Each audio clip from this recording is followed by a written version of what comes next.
Right here at the agenda. I think this is probably the most important part. Today's agenda will look similar to our agenda in webinar number 1. The difference will be the content. This webinar will be on the manufacturing and production of carbon fiber end-use parts and all the tools that surround that process. We again will go through the why, the what, and the who are adopting carbon fiber, and we'll also go deeper into the solutions we offer and why Stratasys is known as the gold class standard in 3D printing for carbon fiber.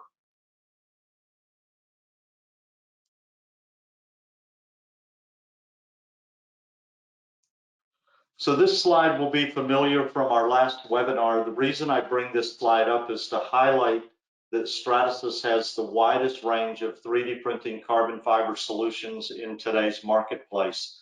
That doesn't just go for the sheer number of printers that we have, but also the solutions that we offer in terms of materials and development and developed applications.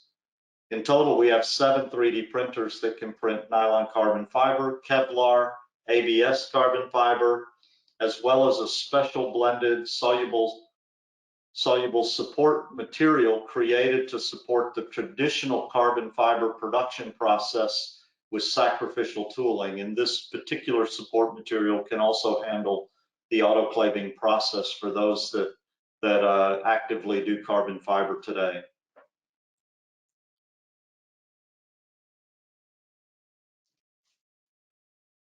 Today, we'll be focused on our performance range of F123 series.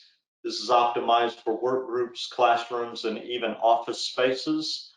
And all 3 of the F123 range can print carbon fiber ABS CF10. We're also going to go into the higher end Fortis range, or the high performance Fortis range, that's aimed to satisfy the most demanding applications and the most demanding production environments. And we'll have Amos on shortly to provide us with that detail. Just briefly, I'd like to cover off a little bit of information about Stratasys for those that may be new to Stratasys.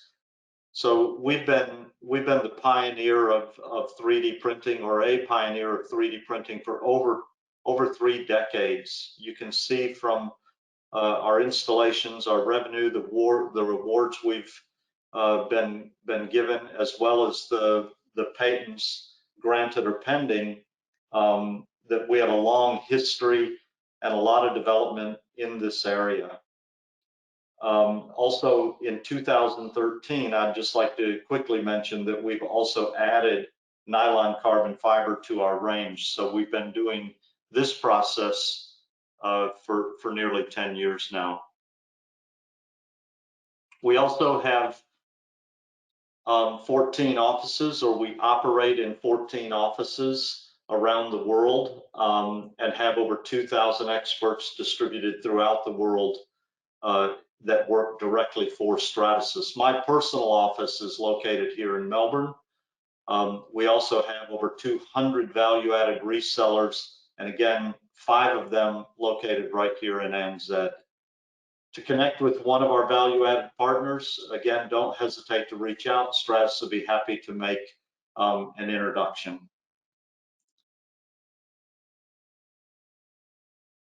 So again, I'd just like to highlight where to put your questions before we get started. So please don't be shy. Please enter your questions into the chat area. And let's get started. Today, our webinar will be delivered by Amos.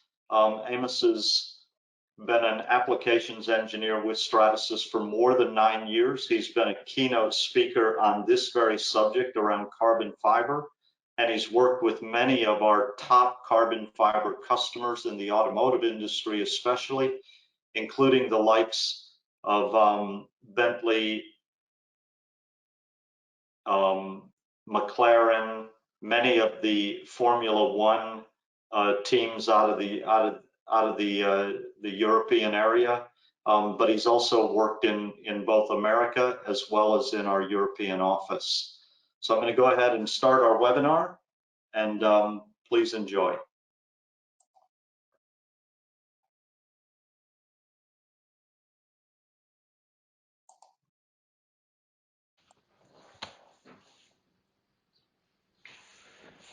Hi, as mentioned, my name is Amos. I'm sitting here in New Zealand right now.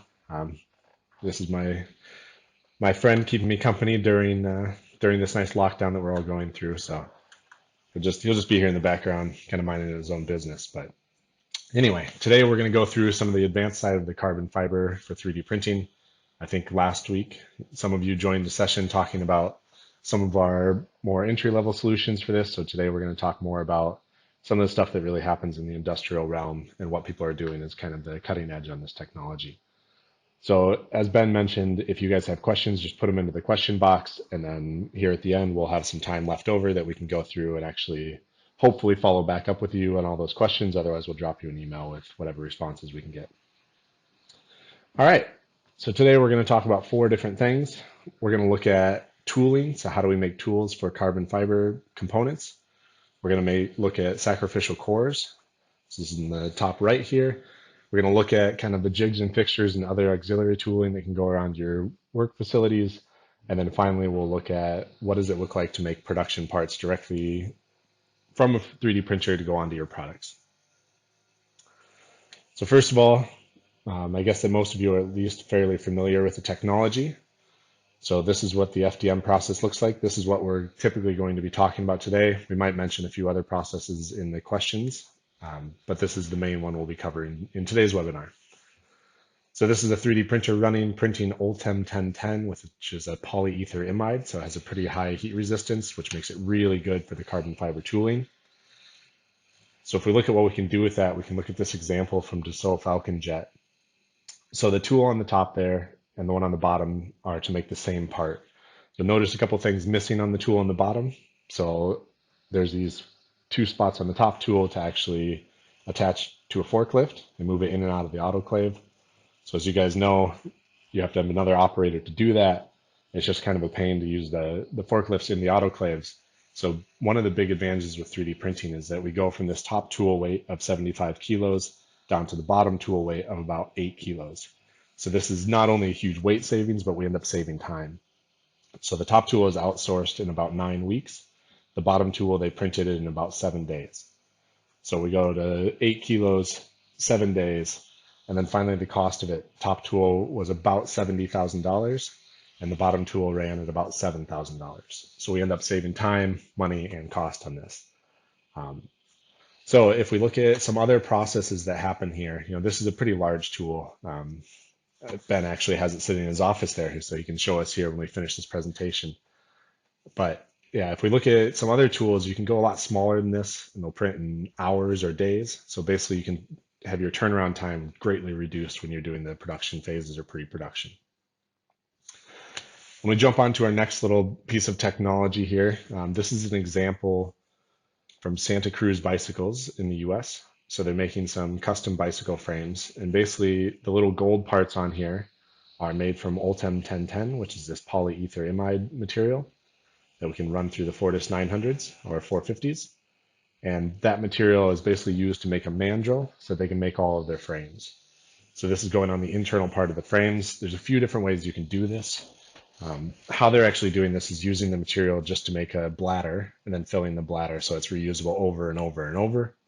But if we look at how a few other companies in the industry are doing that, we can see people like Champion Motorsports. So Champion Motorsports uses another material we have, which is ST130. They're actually printing the core directly from that. So what they do is aftermarket racing components for Porsches. So if you have a Porsche and you want some new air intakes, you can call up Champion Motorsports. They'll actually print these on demand for the vehicle that you have. So the little light green whitish part is actually a printed core. So they print this core, they can wrap it in carbon fiber, put it in the tool. The core dissolves away later. That way you get a really nice surface finish on the inside and outside of the component. So you can do this for much lower cost than you could traditionally. You can also do things on demand. So this has been a really big part of Champion's business, and they do this with a lot of different components across a lot of different vehicles today. So coming out of the sacrificial cores part already, did I mention this is going to be a pretty quick presentation? Uh, we're going into kind of the auxiliary tooling. So here we see a cool example that United Launch Alliance is using. So they are one of the companies that builds some of the, I guess, the rockets or spaceships to go up and deliver satellites and other things. So here what they're doing is they've 3D printed this drill guide, and they're using this to precisely drill all the holes for the rivets. So the cool thing about this is that typically if you're looking at large scale automotive production, you can have a very reliable product because there's tens of thousands of these being made. So with the tens of thousands being made, you can afford to actually do tooling. And then with that tooling, you can make sure everything is exactly the same. One challenge for the smaller production, which I'm sure some of you guys are aware, is that getting that uniformity without having such a huge budget to spend on jigs and fixtures and drill guides and all these things. So a lot of the work is done by hand. Basically, with 3D printing, what we're showing here is that you can actually print these tools for a very low cost pretty quickly. And you can end up, even if your run is only 1 part, 5 parts, 10 parts, 100 parts, you can get that same quality and that same level of repeatability as you would have with larger production runs. So United Launch Alliance is one of many, many companies that uses that across the board. If we go down a little bit further, we can look at some of the other parts of the world that this technology fits into. So this is an example from Eckhart in the US. So the black components coming off the edges of the robot here, these are actually 3D printed from our carbon fiber filled nylon. So this material is a very stiff material. It has a good stiffness to weight ratio. It's been used a lot in automation systems. It's also, as we'll see in a minute, used in some on-vehicle parts and some other things. But the advantages with the automation systems is that you can have a pretty lightweight component produced very quickly to set up whatever robotic end of arm defectors or any other components that you're trying to do. So whether this is just a stiff camera bracket in an automation system, something on a production line, maybe a handheld tool that you want lightweight and needs to be custom shaped, or actually robot end of arm effectors. This is a great material to actually do that. So all of this can run through the same machine. You can go from producing tools to producing automation equipment all the way to producing production parts for this. Another example, just looking at the strength of this, is actually from Siemens back in Germany. So what they're doing here is that they're printing these connectors to pull the boogies out or boogies out. I always get tripped up on that word because I think that that's not the right word, but apparently it's something like that. So to pull the boogies out from underneath the trains, they're all a little bit different shape and sizes. So they need to print these black components on here to make each of these fixtures kind of custom for the different boogie. So they can print these overnight in their Fortis 450s. They throw them right on the jigs, and they can pull these things that weigh several thousand tons or several thousand pounds, I mean, out from underneath the train. So this can be a really tough material too. It's not just for brackets and fixtures, so it can be for very, very robust material and robust projects that they're doing. This is another example. We're going back to Eckhart in the US. So this is a cool example that they've used some ingenuity in design. So they actually built this single tool that can connect all 5 of the lug nuts at the same time. So this is just a good tool for them to use in their facilities to get all of this started. So there's not somebody starting each one of these by hand before they grab the air wrench.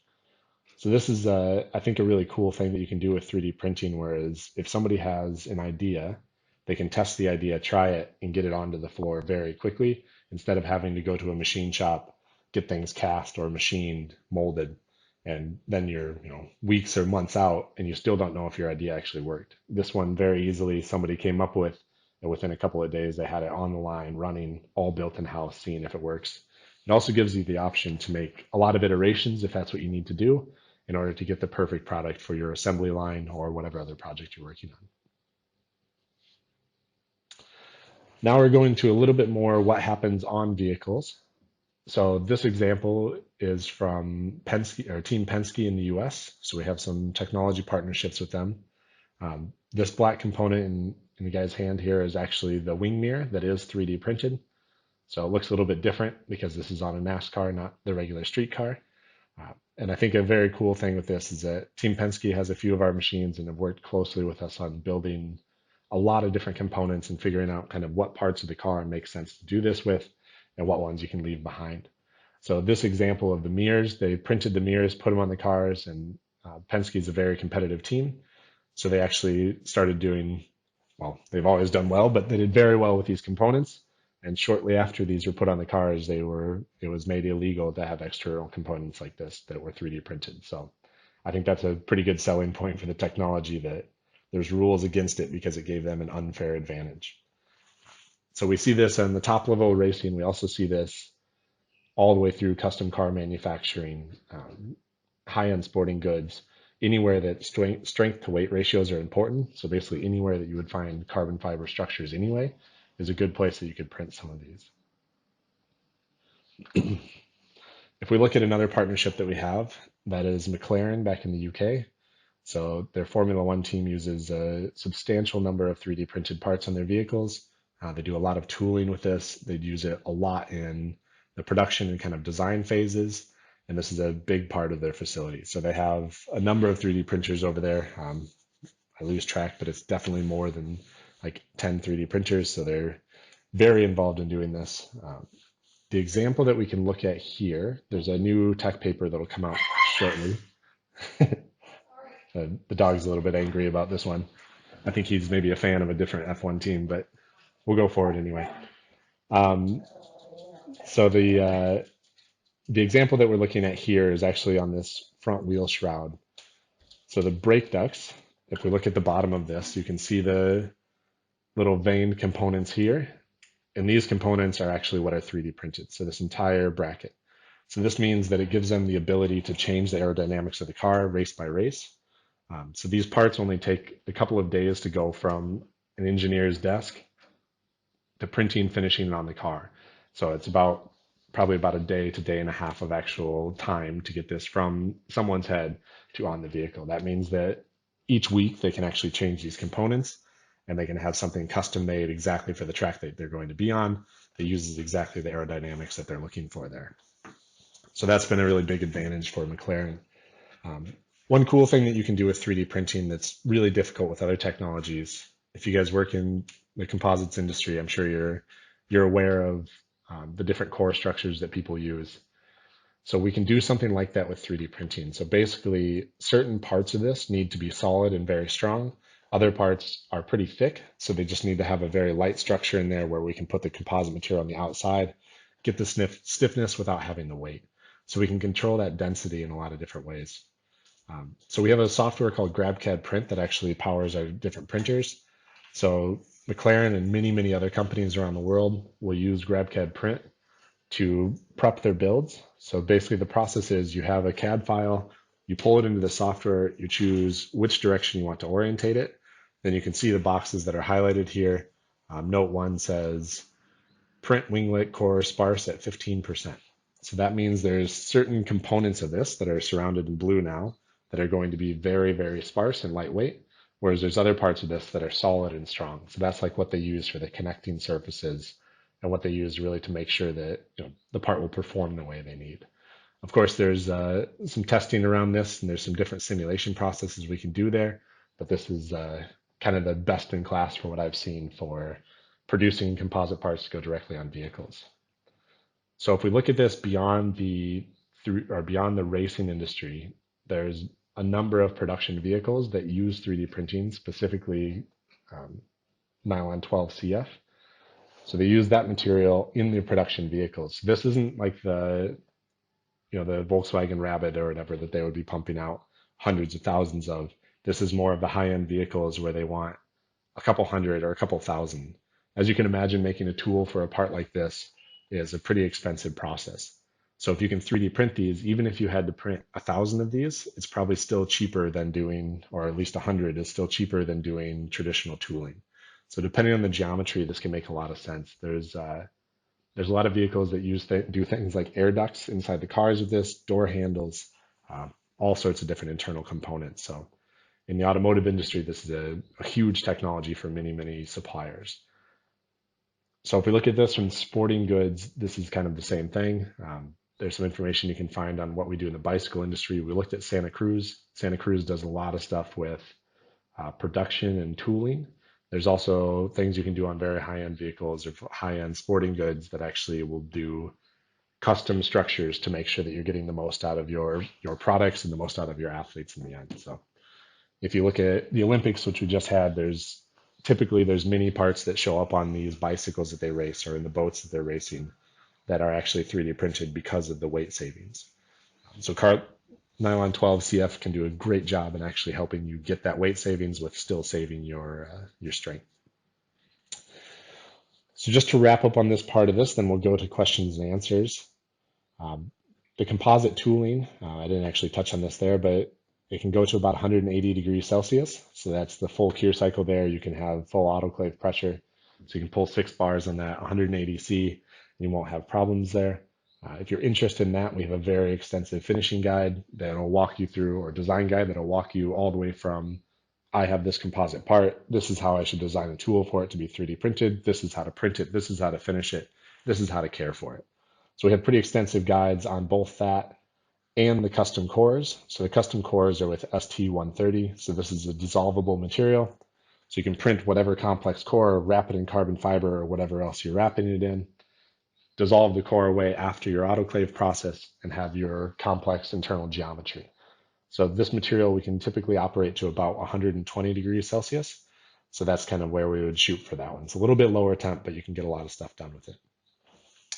In the bottom left here, lightweight guides. The guide that you see on the screen is about 1.5 meters wide. So you can see the little gold components on there. Those are the only 3D printed parts. So one really special thing that some manufacturers do is when they have a really big tool to build, they'll actually build the big parts out of composite tubing or aluminum or aluminium, however you happen to say it in your country. So they build it out of the tubing, they 3D print just the parts that are very complex that go on the end. That makes it so that you can have a lightweight structure for really low cost without having to print the whole thing, and then actually get it to do exactly what you want. So it's a pretty cool alternative to just printing the entire tool or doing it manufactured or traditionally. And the final parts there, what we just looked at with McLaren. McLaren is of course a very high-end production company, so they're doing really top of the line stuff. Their speed and their time to market is critical. They have 7-day turnarounds on any of these cars. It's unreal how many engineering changes Formula One companies can put through in a year. But it's not just Formula One that benefits from this. We're just able to tell the stories of the Formula One teams because we work very closely with them. So there's a lot of people in production. There's a lot of vehicles on the road. There's planes in the sky, many new planes that are produced now that are actually have a lot of 3D printed components inside of them. So this isn't a technology anymore that we're just doing prototyping with and just making sure things fit together. This is something people are really producing final parts with, and those final parts are going directly into products that many of us use every day. So with that, we'll roll back over and have Ben take us through some of the questions you guys have been submitting. Again, if you want to use that chat box on the right, there should be a little box you see for questions. Feel free to type them into there, and then we will answer as many as we can. All right, and thank you.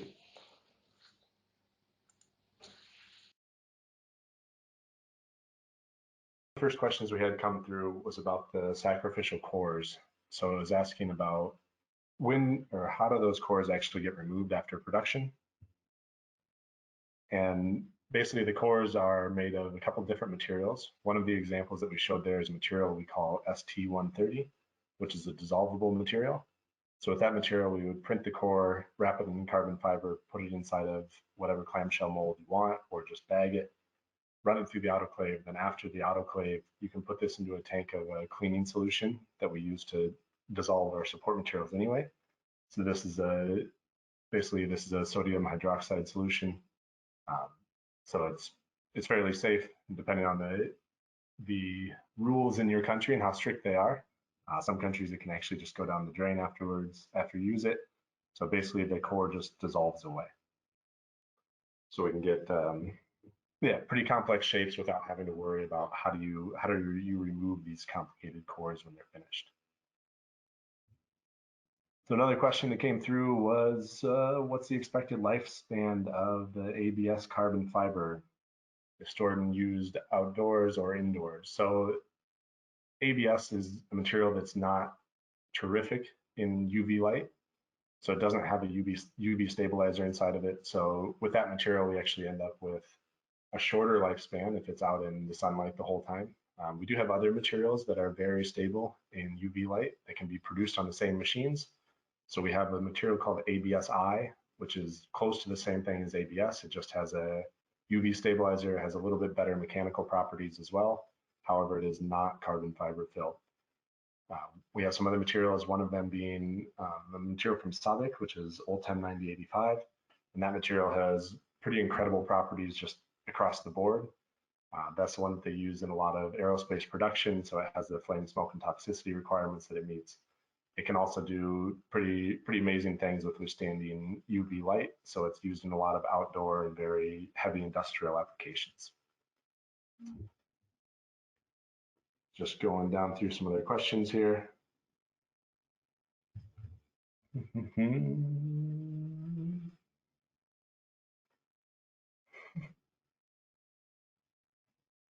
These are some very long questions, so thank you for putting those in. And unfortunately, I read pretty slowly, so.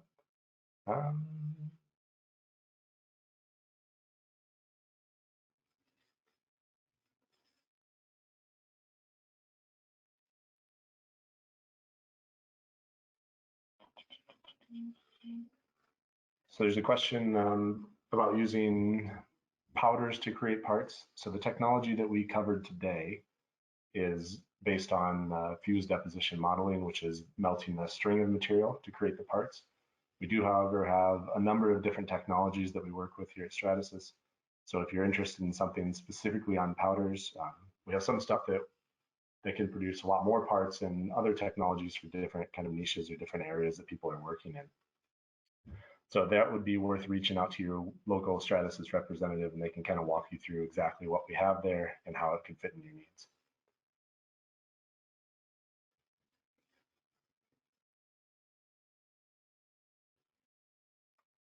Another question on that same topic is curious to know what would persuade a customer to go down the FDM path rather than centering?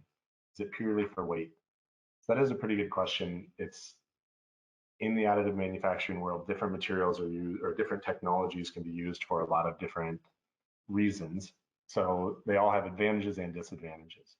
So with FDM, to produce one part, for example, if you're producing an air duct that's, say 400 meters tall, it's going to be much faster to produce that part in FDM than it would to center it, because to center it, you have to do all of the layers of powder, whereas FDM just puts down the material that you need.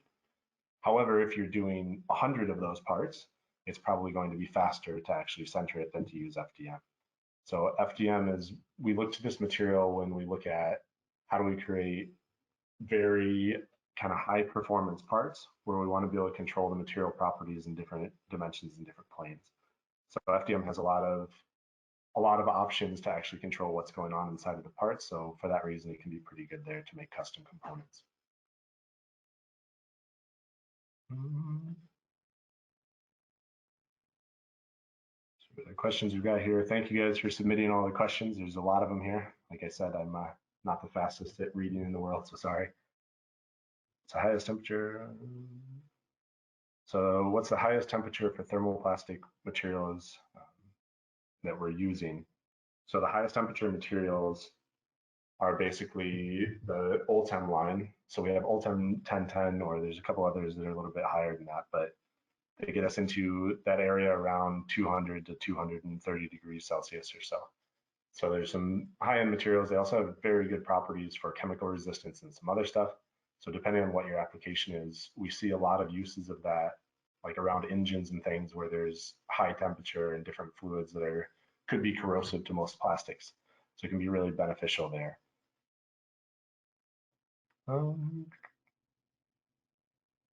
the most important question I see here is actually just the footnote asking if this is Queenstown. And yes, this is Queenstown that I'm in.